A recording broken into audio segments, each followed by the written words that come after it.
అందరికీ నమస్కారం. నా పేరు రమ. వెల్కమ్ టు కథా సుధా బై రమ. ఫ్రెండ్స్, గొంతు కొంచెం బొంగురుపోయింది. అడ్జస్ట్ చేసుకోండి.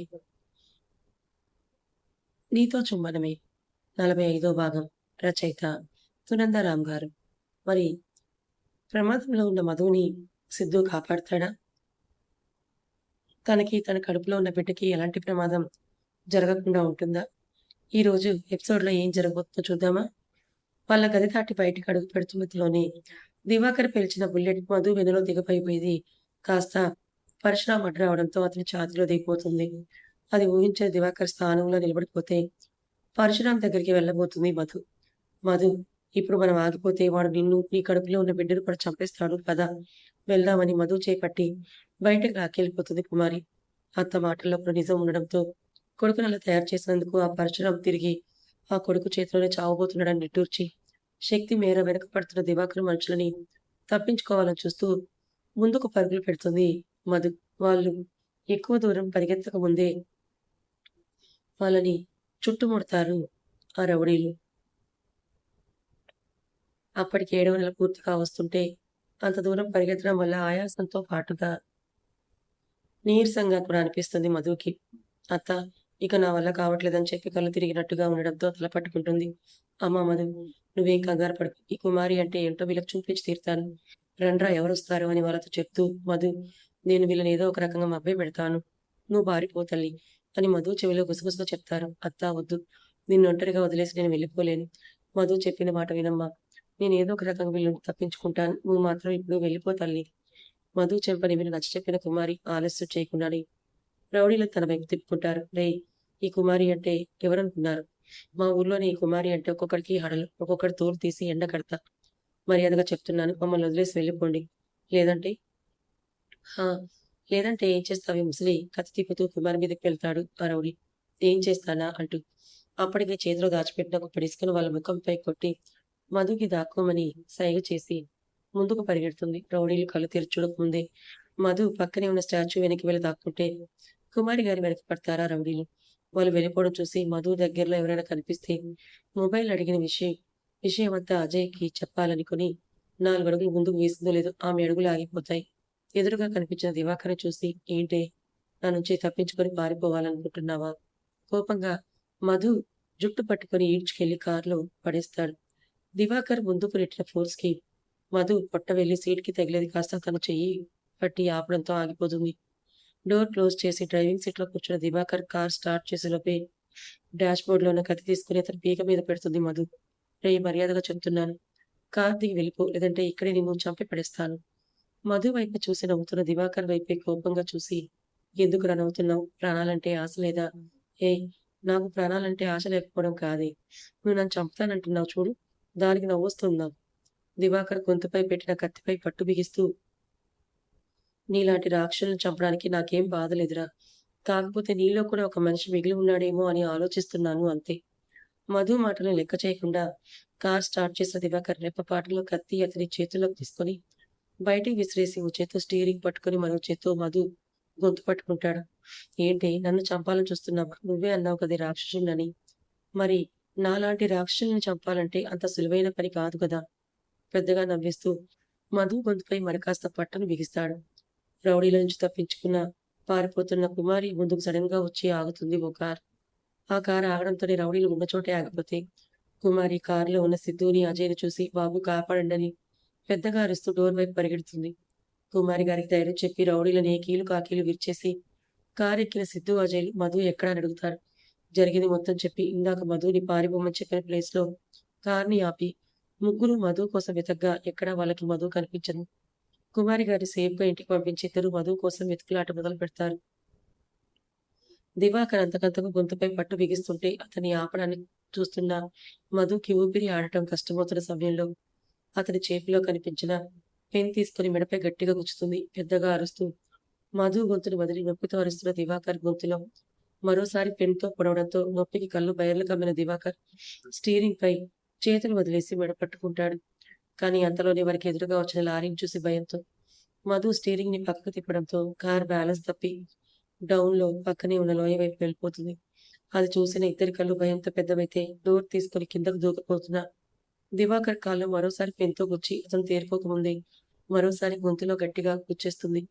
లోయను సమీపిస్తున్న కారుని చూసి దివాకర్ స్పృహ తప్పి పడిపోతే ఇంతకీ డోర్ ఓపెన్ అవ్వకపోవడంతో మధులో మరింత భయం మొదలవుతుంది. పోలీసుల ఇన్ఫర్మేషన్ ప్రకారం మధు, దివాకర్ వెళ్తున్న కారు లోయలో పడింది అనే వార్త విన్న వెంటనే సిద్ధు, అజయ్లు అక్కడికి చేరుకుంటారు. సార్, కారు లోయలో పడిపోయింది కాబట్టి అందులో ఉన్న ఇద్దరు బ్రతికే ఛాన్స్ లేదు సరికదా? కనీసం శవాలు కూడా దొరకడం కష్టమని చెప్పి పోలీసులు అక్కడ వాళ్ళ ఫార్మాలిటీస్ అన్ని పూర్తి చేసుకునే పనిలో పడితే నిలబడిన చోటే బొమ్మలా కదలకుండా ఉండిపోతారు సిజ్జు, అజయ్లు ఇద్దరూ కూడా. విషయం తెలుసుకున్న అందరూ యాక్సిడెంట్ స్పాట్ దగ్గరికి వస్తే కూతురు చనిపోయిన విషయం తెలిసి గుండెలు బాదుకుంటూ ఏడ్చిన సునీత గారు కాసేపటికే గుండె పట్టుకుని కుప్పకూలిపోతారు.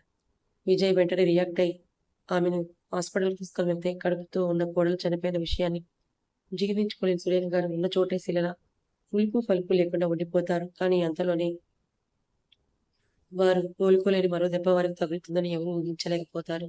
సార్, మీ ఎస్టేట్లో మీ తాత పరశురామ్ గారు చనిపోయి కనిపించారని చెప్పడంతో పార్టీ పని మీద ఢిల్లీ వెళ్లిన పరశురామ్ గారు అక్కడికి ఎందుకు వెళ్లారు?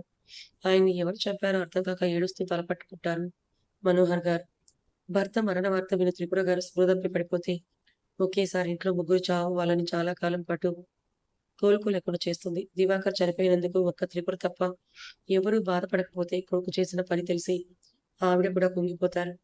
సునీత గారికి మైల్డ్ హార్ట్ స్ట్రోక్ రావడంతో కొన్ని రోజులు హాస్పిటల్లోనే ఉంచి ఆ తర్వాత సిద్ధు ఇంటికి తీసుకెళ్లాలని చూస్తున్నా రానని ఖచ్చితంగా చెప్పి వాళ్ళ ఊరు వెళ్ళిపోతారు. కుమారి గారు కూడా వదిన్ని అలాంటి సమయంలో ఒంటరిగా వదిలిపెట్టలేక ఆవిడతో పాటు కలిసి ఉంటూ ఆవిడని జాగ్రత్తగా చూసుకుంటూ మధు లేని లోటును భర్తీ చేయలేకపోయినా తన వంతు ప్రయత్నం చేస్తూ ఉండిపోతారు.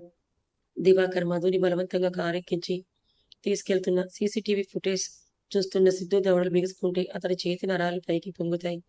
దివాకర్ కనుక బ్రతికి ఉంటే సిద్ధుని అతని కత్తికో కండగా నరికి చంపేవాడేమో అనుకుంటూ అజయ్ అక్కడి నుంచి వెళ్ళిపోతాడు. పారిపోయిన కైలాష్ గురించి ఏదైనా ఇన్ఫర్మేషన్ దొరుకుతుందేమో అని.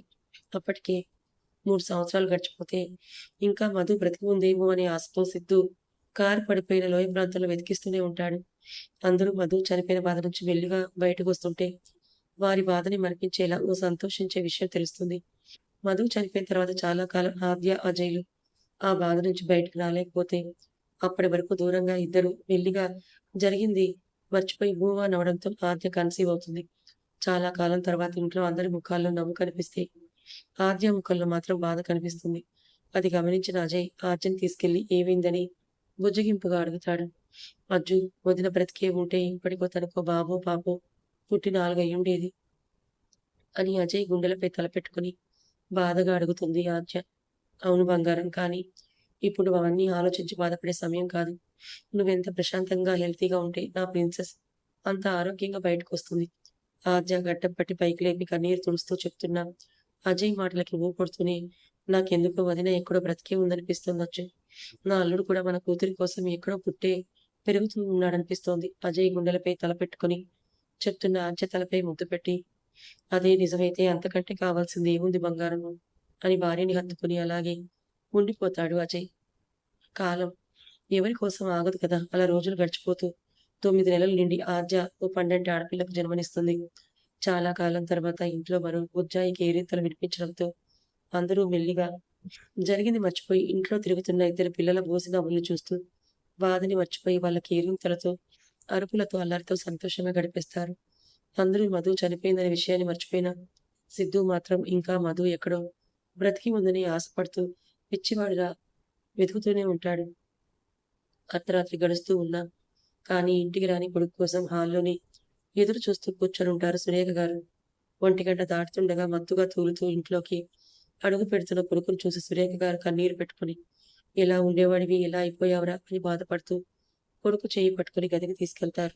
గదిలో సిద్ధు బెడ్ పై పడుకొని ఉన్న సంవత్సరం కూడా నిండని ఆద్య కూతుర్ని చూస్తూ బంగారం అని దగ్గరికి వెళ్ళబోయేవాడు కాస్త ఆగి తల్లి వైపు చూస్తాడు. ఇప్పటి వరకు మామ మామ అని నీకోసమే ఎదురు చూసి ఏడ్చి నన్ను మీ నాన్నని సతాయించి అజయ్ని ఆద్యని ఏడిపించి ఇప్పుడే నిద్రపోయిందిరా అని చిన్నగా నవ్వుతూ చెప్తారు సురేఖ గారు. సారీ మా. తల్లి మాటలకి బాధపడుతూ సారీ మా, ఇంకెప్పుడు తాగరని ప్రామిస్ చేస్తున్నాను నా బంగారు తల్లిని బాధపెట్టే ఈ అలవాటుని వాటితో మానేస్తున్నానని చెప్పి ఫ్రెష్ అవ్వడానికి వెళ్ళిపోతాడు సిద్ధు. నాకు తెలుసు నాన్న. నువ్వు మధుని మర్చిపోలేక తాగుతున్నావని. కానీ ఎన్నాళ్ళిలా ఉండిపోతావు చెప్పు? ఇప్పటికైనా నిజాన్ని అర్థం చేసుకొని బాధలో నుంచి బయటకు వస్తే నాకంతే చాలు అని కన్నీరు పెట్టుకుంటారు. ఫ్రెష్ అయి వచ్చి పాప పక్కన పడుకున్న సిద్ధు తనని గుండెల మీదకు చేర్చుకొని కళ్ళు మూసుకుంటాడు. మూసుకున్న కనురెప్పల చాటున నవ్వుతున్న మధు రూపమే కనిపిస్తుంటే, ఇప్పటికి తనకో కొడుకు పుట్టి ఉంటే వాడిని కూడా ఇలాగే గుండెలపై పడుకోబెట్టుకొని మధుతో కబుర్లు చెబుతూ ఉండేవాడిని కదా! మనసు భారంగా రోదిస్తుంటే సిద్ధు ప్రమేయం లేకుండానే కంటి నుంచి నీరు జారిపోతుంది. ఇంతలో చల్లని చెయ్యి తన చెంపలను తాకుతుంటే కళ్ళు తెరిచి చూసిన సిద్ధుకి మామ అని వచ్చి రాని పిలుస్తుంది పాప. బంగారం లేచావా తల్లి?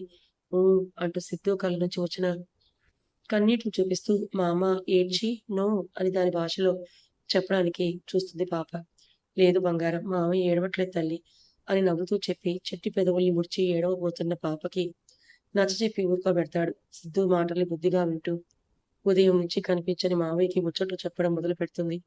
2 గంటల పాటు తన ముద్దు మాటలతో సిద్ధు బాధని మర్చిపోయేలా చేసి మావయ్య పెట్టిన అరటిపండుని బుద్ధిగా తినేసి గుండెలపై నిద్రపోతుంది. పాప పడుకోవడంతోనే మళ్ళీ ఆలోచనల ప్రవాహంలో కొట్టుకుపోయిన సిద్ధు మధు గురించి ఆలోచిస్తూనే మెల్లిగా నిద్రలోకి జారుకుంటాడు.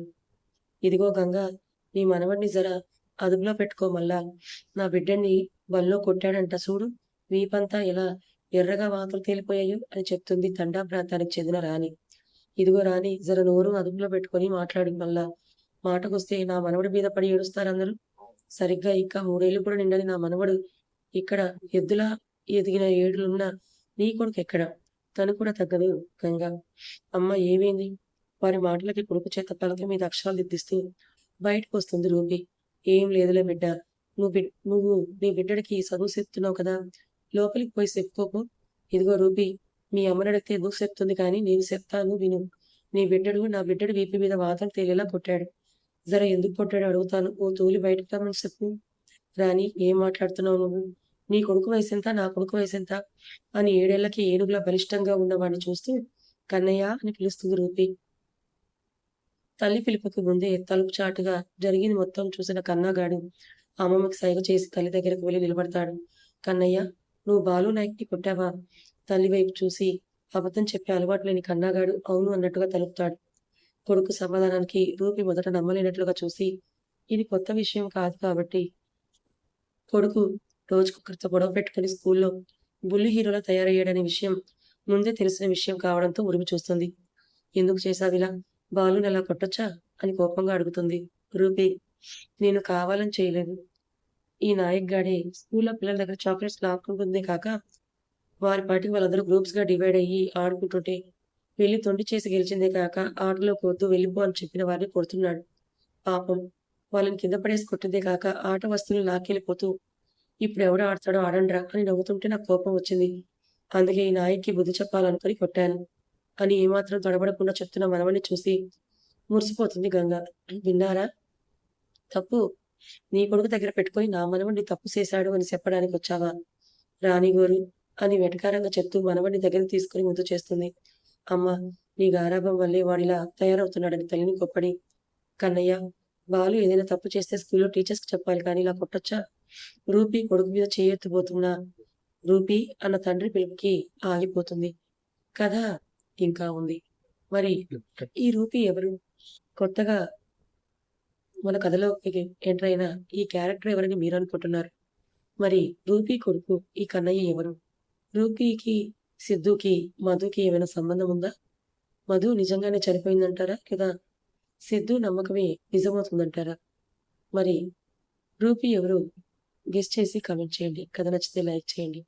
Thank you so much for watching.